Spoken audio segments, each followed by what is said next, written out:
Слушнавме различни и хаотични изјави за ова прашање. Прво, власта тврдеше дека царините биле очекувани, потоа се правдаше дека немало да имаат ефект. Заете вчера да слушнем изјава од премиерот дека воведувањето на царините било грешка.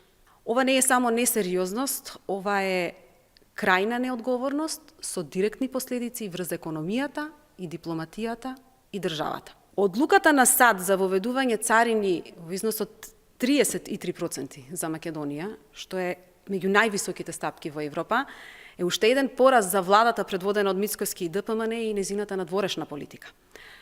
Спектакуларните изјави дека влегле во периметарот или оптиката на новата американска администрација потонаа во вода. Она што загрижува најмногу е фактот дека владата нема никаков план, нема проценка, нема насока. Не знаат што прават и не знаат каде тераат.